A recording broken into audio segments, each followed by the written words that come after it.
aqui que eu vou mostrar para vocês foi um erro que aconteceu de verdade. E o ponto que eu quero te chamar a atenção é porque muitas vezes a gente não espera que um juiz vai errar ao decretar uma sentença. A gente nunca espera que o fiscal da Secretaria da Fazenda Estadual, né, que é aquela pessoa, a gente fez a declaração do imposto, tem um auditor fiscal que vai analisar aquilo ali e ver se você declarou certo, se não, né, para fazer a apuração do imposto devido. A gente nunca espera que esse fiscal aí erre na hora de fazer a apuração. Então, mais uma vez, eu coloco aqui para vocês da importância de você entender de fato como que funcionam as regrinhas, até, gente, para você resguardar o direito do seu cliente. Eu gosto muito de falar aqui, porque assim, me dói no fundo da minha alma quando eu vejo esse tipo de erro, né, que a pessoa fundamenta o negócio errado, porque eu penso, se fosse eu no lugar desse cliente, porque eu poderia não ser especialista em inventário, ter que contratar um advogado para fazer e ele às vezes deixar passar esse erro que um fiscal fez errado, que o juiz fez errado. E é dinheiro, gente, dinheiro nosso, poderia ser o seu dinheiro.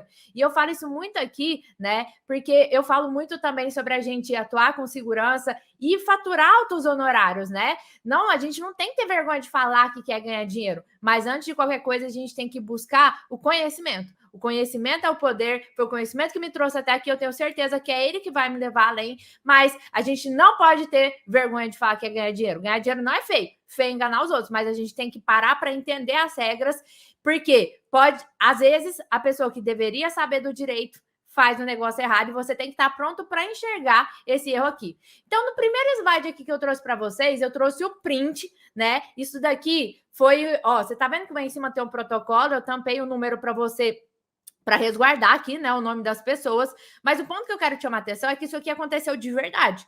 Então, foi uma declaração do imposto que foi feita, e aí a parte enxergou o erro, foi lá, fez o requerimento administrativo para recorrer do imposto, porque ela enxergou o erro, né, minha aluna. Fico muito feliz na hora que eu recebo esses depoimentos, né, de alunos falando, olha, prof, olha o que eu fiz, olha o que o fiscal está fazendo, porque às vezes a pessoa até começa a se questionar, gente, será que eu estou enxergando um erro, será que isso aqui está errado? Você começa, às vezes, a questionar a sua própria existência, sendo que, às vezes, você que é o certo, entende? E aí, o fiscal foi lá e fundamentou a decisão dele. Gente, olha isso daqui, como ele fundamentou a decisão dele errado, gente, errado. Olha a importância também. Vou ler aqui o caso para você entender o que está acontecendo, tá? E depois eu vou explicar direitinho. Vou mostrar o erro, depois explicar como fazer certo. Tá ok? Acompanha o raciocínio aqui comigo.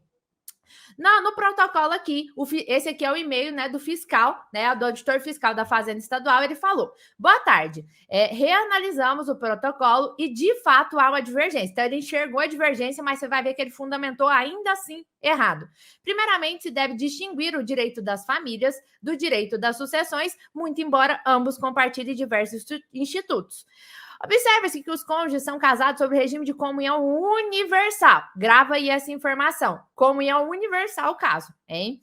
E a propriedade fora doada com cláusula de incomunicabilidade. Desse modo, nos termos do artigo 668 do Código Civil, são bens exclusivos do cônjuge que recebeu a doação.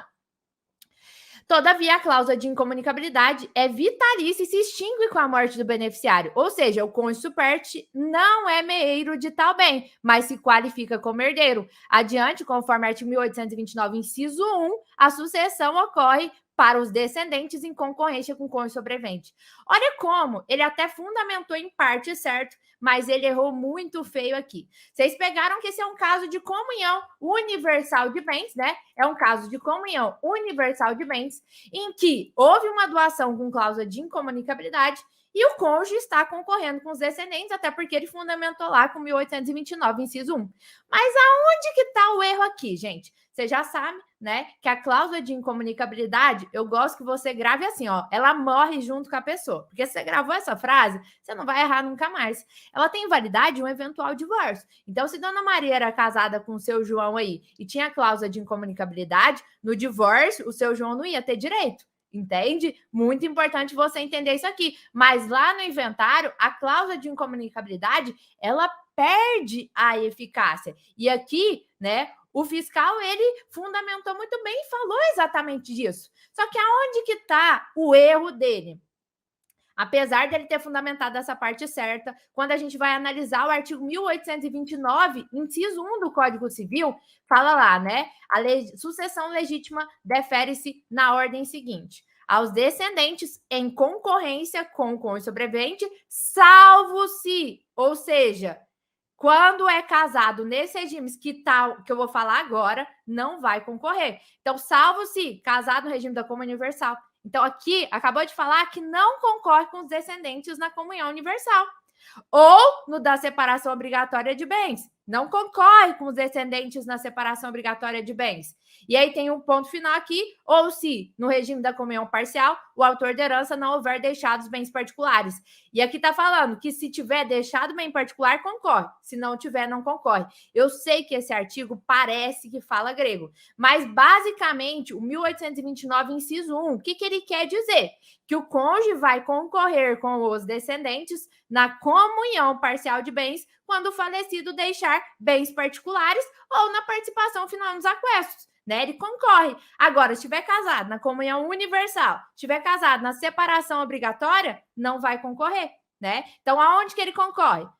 Comunhão parcial estiver bem particular, participação final nos aquestos e separação convencional de bens. Os demais não vai. Eu sei que parece que está falando grego, mas é basicamente isso. Então, gente, aonde que está, então, o problema aqui mais uma vez? Porque, além disso, quando a gente vai olhar aqui, ele fundamentou, e você já vê que ele começou a errar ali, né, no finalzinho. Conforme artigo 1829, inciso 2, a sucessão ocorre para os descendentes em concorrência com o cônjuge sobrevivente. E aí, aqui ele fala, né? O próprio inciso excepciona a comunhão universal, tendo em vista o instituto da meação. No entanto, o caso em comento trata de situação em que o contribuinte não é meeiro, pelo que a exceção se torna inaplicável. Dessa feita, repete-se, no tocante ao bem particular, o cônjuge sobrevivente não é meeiro, mas se qualifica como herdeiro. Olha como ele fundamentou errado o negócio. Se você não tiver bem claro aí, na sua cabeça, como é que funcionam as regras de concorrência, você vai errar isso daqui. E muitas vezes você ia se deixar passar nessa declaração aqui, e aonde que o buraco está mais embaixo? Porque se fez errado na declaração, vai ter errado lá no plano de partilha. E aí você vai ter um inventário com formal de partilha se for um inventário judicial errado. Se for um inventário extrajudicial com a escritura errada, chegou lá no cartório de registro de imóveis, muito provavelmente eles vão enxergar o erro e você vai ter uma nota devolutiva. E aí você vai se questionar a sua própria existente. Uai, mas aonde que está o erro? E aí você ia ter que retificar tudo lá atrás, voltar lá naquele processo, entende? Retrabalho para você. Fora como você explicar para o seu cliente, uai, mas doutora, não tinha finalizado o inventário? E agora? Como assim vou ter que voltar lá atrás? O que você ia explicar para o seu cliente que você não enxergou um erro que você deveria ter visto lá atrás? Entende? Tá? Gente, presta atenção e fica aqui que essa aula é muito importante. Muito importante. Não vai ficar gravada. Não vai. Vou repetir já as regras de concorrência. Eu preciso só seguir aqui para você ver. E aí, nesse caso aqui em específico, olha aqui, esclarecemos que se trata de entendimento doutrinário jurisprudencial, sendo posicionamento do STJ. O cara ainda me bota uma jurisprudência aqui. Só que na hora que você vai ler, olha aí, ó, vocês estão vendo aí que tá azulzinho, né? A cláusula de incomunicabilidade não se relaciona com a vocação hereditária, afirmou a relatora nesse RESP aqui. E aí, a maioria dos advogados, o que faz nesse caso aqui em específico, gente? Nem olha, né? Não, ele fundamentou num RESP aqui, pronto, é uma jurisprudência, colocou aqui embaixo um pedacinho. Só que, gente, você vai dar uma olhada na jurisprudência, faz uma pesquisa aí para vocês verem. Olha a jurisprudência. A decisão agravada, né, que reconhece o cônjuge superte da inventariante o legítimo sucessor, uma vez que faleceu, sem deixar descendentes e ascendentes. Mostrou da sucessão dos colaterais. Essa decisão que ele utilizou para fundamentar isso que ele está falando não se aplica ao caso aqui, porque essa decisão estava falando de sucessão dos colaterais. Quando eu falo de sucessão de colateral, eu não estou falando de regra de concorrência de cônjuge com descendente. Se eu tenho cônjuge concorrendo com descendente, é uma regra. Se eu tenho cônjuge concorrendo com ascendente, é outra regra. Se eu tenho cônjuge sozinho, ele herdou tudo, é outra regra. Se eu não tenho ascendente, nem descendente, nem cônjuge, eu vou lá para os colaterais, irmãos do falecido, e é outra regra. Então, a decisão, esse RESP, até trouxe aqui o RESP para você, que ele utilizou para fundamentar o que ele estava falando, nem se aplica ao caso em comento. Olha a importância de você ficar atento às fundamentações, porque às vezes a pessoa fundamenta e você é induzido a errar junto com ela.